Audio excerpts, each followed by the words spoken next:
Hello students, मैं हूं चंद्रमोहन और आज मैं आपको बताने वाला हूं कुछ user defined integer type, float type, character types, that means types of variables. जो डाटा टाइप होगा हम यूजर डिफाइन करेगा। अब अभी तक हमने देखा था कि इंट जो है इंटीजर टाइप डाटा टाइप है जो प्री डिफाइंड है। अब हम उसी तरह से एक अपना डाटा टाइप बनाएंगे। तो कैसे करेंगे? तो उसके लिए अब हम करते हैं। Today is 5th Feb 2024 now। तो उसके लिए हम एक फंक्शन यूज करते हैं, that is a type def।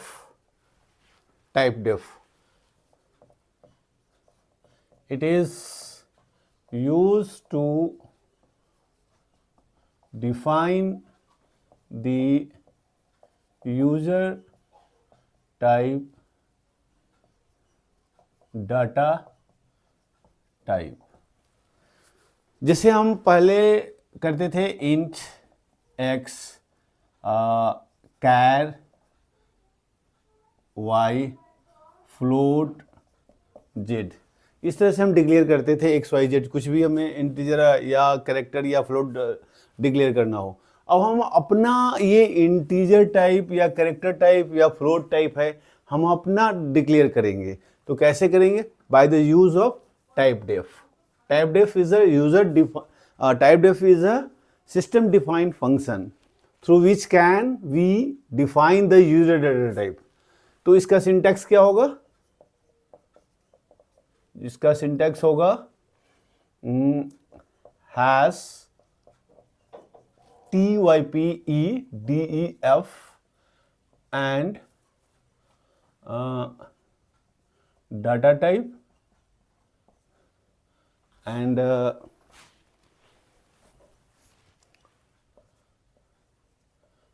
name of data type user का डिफाइंड डाटा टाइप। तो हम इसका एग्जाम्पल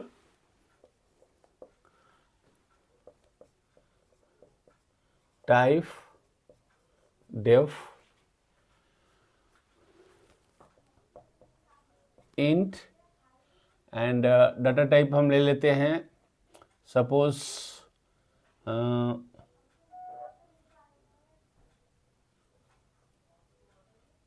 RAM। तो यहां पे ये क्या करेगा? जो इंट डाटा टाइप है वो इंट टाइप को डिफाइन कर देगा। अब हम नेक्स्ट टाइम जो अगर हम जैसे हम यहां पे हम लिखते थे इंट x, अब हम इंस्टीड ऑफ इंट x क्या लिखेंगे? यहां पे यहां पे लिखेंगे राम x। ये क्या हुआ हमारा? ये हमारा इंटीजर टाइप है, इंटीजर टाइप। तो हम यहां पे क्या करें? इंस्टीड ऑफ इंट हम यहां पे क्या लिखते? इंट x लिखते, लेकिन इंस्टीड ऑफ इंट हमने क्या लिख दिया? यहां पे राम लिख दिया। तो राम एक डाटा टाइप बन गया जो टाइप डेफ जो डिफाइन कर दिया उसको, और यहां पे हम हैश ले लेंगे और उसको डिफाइन कर दिया राम को इंट से। मीन्स जब भी हम राम को यूज करेंगे तो वो इंटीजर टाइप डाटा टाइप होगा। Similarly hash typedef float ABC। तो ये भी क्या हो गया? एक मेरा ये हो गया user defined data type. Means अगर हमें फ्लोट टाइप अगर कुछ डिक्लेयर करना हुआ तो हम यहां पे क्या करेंगे? ABC and amount AMT। That means ये जो हमारा हुआ ये हो गया फ्लोट टाइप डाटा वेरिएबल। क्यों? क्योंकि ABC जो है वो डिफाइन किया गया फ्लोट के थ्रू। तो इस तरह से हम यूजर टाइप डाटा हम डिक्लेयर कर सकते हैं, आइदर इंटीजर, कैरेक्टर, फ्लोट, कोई भी आप यूज कर सकते हो। क्लियर है? तो हम इसका एक एग्जाम्पल लेते हैं।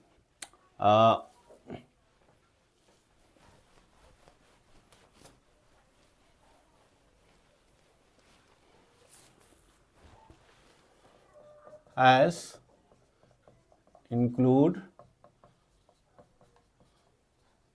iostream.h और यहां पे हम करते हैं हैश टाइप डेफ फ्लोट, यहां पे हम ले लेते हैं जैसे हम राम ही लेते हैं, कुछ भी नाम ले सकते हैं, anything you can take. Hash typedef int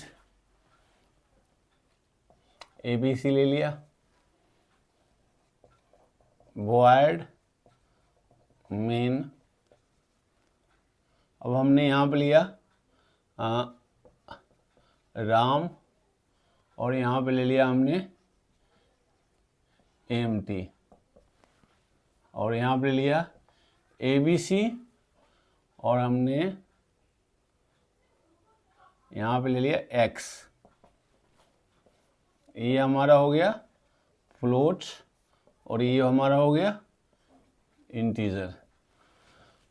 now अब हम अमाउंट में AMT इक्वल टू 3.06 डाल सकते हैं, ABC सॉरी X में हम 5 इस तरह से डाल सकते हैं। अब हमारा क्या होगा, अगर हम इस 3.06 को suppose AMT X equal to 3.06 डालते तो X में क्या आएगा, 3 ही आएगा, बट AMT में जो आएगा ये 3.06 ही आएगा और ये 5 ही आएगा और ये 3 आएगा।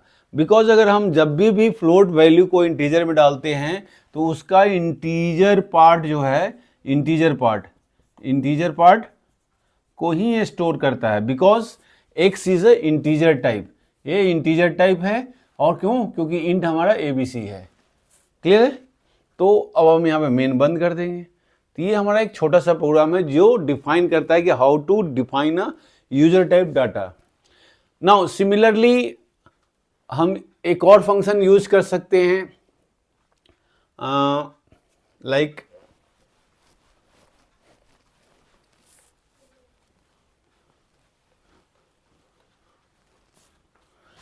एक हमारा है हैश डिफाइन, ये होता है प्री प्रोसेसर डायरेक्टिव। आपको याद होगा हमने डायरेक्टिव बताया था जो हैश, और हम हैश इंक्लूड iostream.h करते हैं, तो ये हमारा प्री प्रोसेसर डायरेक्टिव होता है। तो इसमें क्या होता है, bye the use of hash define user can define on formula and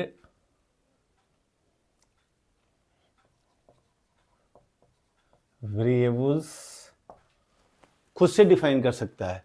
for the example hash define PI 3.1459। आपने पाई का pi, this is PY, short form में हमने लिया PY। पाई का मतलब 3.1459, इसकी वैल्यू डिफाइन हो गई। यहां पे क्या हुआ, वैल्यू डिफाइन हो गई, वैल्यू डिफाइंड हो गई, डिफाइंड हो गया। अब हम जब भी कहीं भी यूज करेंगे PY वेरिएबल को तो उसकी वैल्यू इतनी ही रहेगी। जैसे फॉर द एग्जाम्पल एक क्वेश्चन है कि find the square root of given radius. तो हम कैसे करेंगे, hash include iostream dot H and यहां पे हम करेंगे hash define PI 3.1459 and void main int r, और r में हम रेडियस 3 ले लेते हैं सपोज कीजिए तो, और फ्लोट ले लेते हैं circle area, circle underscore area ले लिया हमने equal to 0 and circle underscore area equal to PI into R into R square होता है तो 2 टाइम्स R को मल्टीप्लाई कर देंगे तो हो जाएगा। तो यहाँ पे क्या आएगा value 3.145 into 3 that is not a part of program, ये मैंने आपको दिखाया ऐसे ही। तो ये जो आपका हुआ एरिया हो गया। Now see out the area of circle, ये कैलकुलेट करके कहाँ डाल देगा, CIR एरिया में। तो यहाँ पे हम डालेंगे CIR एरिया और यहाँ पे एंडल और मेन बंद हो गया। तो हमने यहाँ पे क्या देखा, हमने पाई का वैल्यू डिफाइन कर दिया थ्रू द हैश डिफाइन, और वॉइड मेन में इंट एक R रेडियस ले लिया और float circle area equal to 0 ले लिया, जिसमें हम एरिया कैलकुलेट करके डालेंगे। तो circle area equal to PI into R into R। अब PI का वैल्यू क्या है, ये ऑटोमेटिकली इतना ले ही लेगा जो हमने ऊपर डिफाइन करा हुआ है। तो हम कोई भी फॉर्मूला, यहां पे हम कोई भी फॉर्मूला या कोई भी वेरिएबल का वैल्यू डिफाइन कर सकते हैं। क्लियर है? तो आप इसको एक बार देखिए।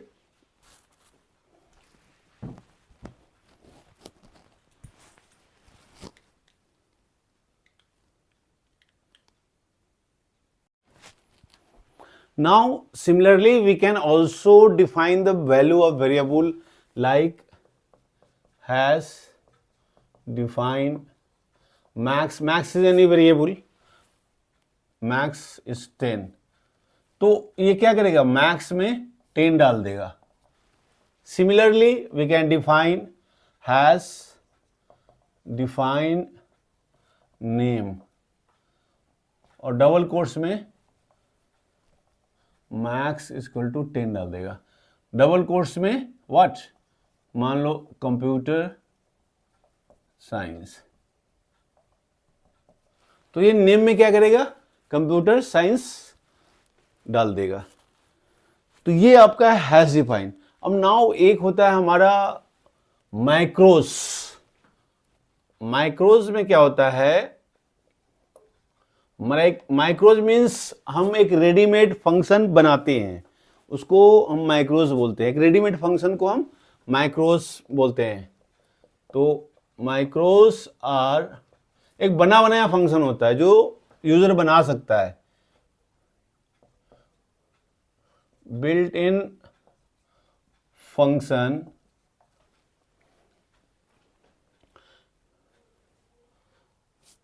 which is defined by the hash define preprocessor। ठीक है। अब जैसे फॉर एग्जाम्पल हम इसको आपको एग्जाम्पल के थ्रू हम बताते हैं। जैसे सपोज कीजिए हम एक ले लेते हैं hash include iostream dot H. हम एक सर्किल का फॉर्मूला डिफाइन कर देते हैं। ठीक है, तो उसको किस तरह से करेंगे, उसके बाद है हैश, यहां पे हम डिफाइन करते हैं डिफाइन एंड यहाँ पे करते हैं स्क्वायर। स्क्वायर एक हमारा फंक्शन होगा जिसको हम यहाँ पे डिफाइन कर रहे हैं, व्हाट, x इंटू एक्स। अब x की जो वैल्यू होगी वो यहाँ पे मल्टीप्लाई हो जाएगी, जो हम x में पास करेंगे वो यहाँ से मल्टीप्लाई कर देगा।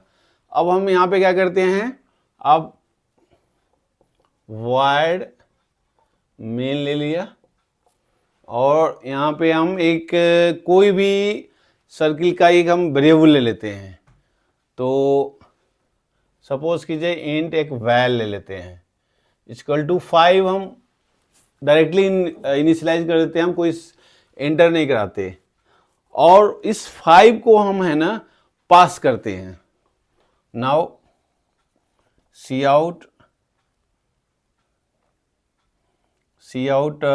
हम यहाँ पे करते हैं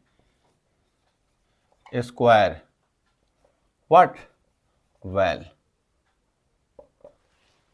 क्लियर? तो यहाँ पे क्या करेगा, वैल में जो वैल्यू होगी वो पास कर देगा, यहाँ पे वैल में डाल देगा और वो यहाँ पे चला जाएगा x में, और x में क्या करेगा, ये 5 into 5 that is equal to 25, ये 25 निकाल देगा, उसका स्क्वायर निकाल देगा। क्लियर है? Now this is close. अब ये तो हमने कर दिया, ये डिफाइन कर दिया। अब यहाँ पे जो वैल्यू आएगी वो क्या सी आउट करेगा, 25। क्लियर है? सिमिलरली एक छोटा सा प्रोग्राम है जिसमें हम सिर्फ वैल्यू हम पास किए और स्क्वायर करके दिखा दिया।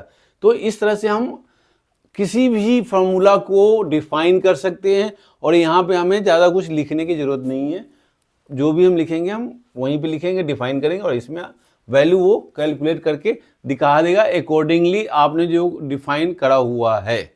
जैसे अब जैसे ऐसे भी कर सकते हो आप,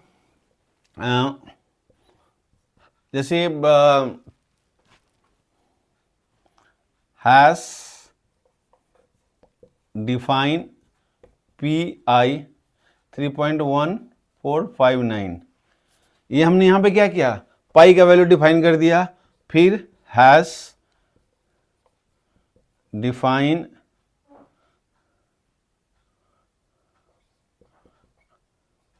circle area pi R square.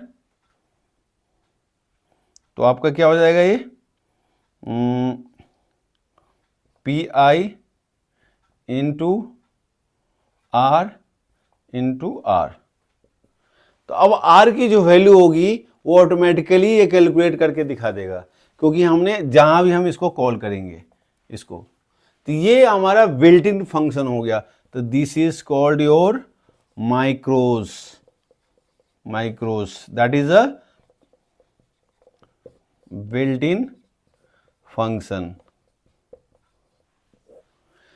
होता क्या है कि sometimes we need a built in function, कुछ हमें डिफाइन करना होता है, कुछ हमें ऐसी ज़रूरत पड़ती है जब हम बड़े बड़े प्रोग्राम राइट करते हैं, तो उस समय आपको इसकी नीड होती है कि हम कोई वैल्यू को कॉन्स्टेंटली डिफाइन करें। जैसे पाई है, पाई को हम डिफाइन करके छोड़ दें, हम उसके लिए नहीं है कि हर जगह कांस्टेंट वैल्यू 3.1459 हम हर जगह यूज करें, ये कोई ज़रूरी नहीं है, तो हम उसको कहीं पे डिफाइन कर देंगे। तो इस तरह की ज़रूरतें, छोटी छोटी ज़रूरतें आती हैं, इसलिए मैंने आपको बताया, इसे आप याद रखेंगे। एक तो हमारा डिफाइन फंक्शन है और एक हमारा बिल्ट इन माइक्रोज फंक्शन है। ठीक है, तो आप इसको देखिए।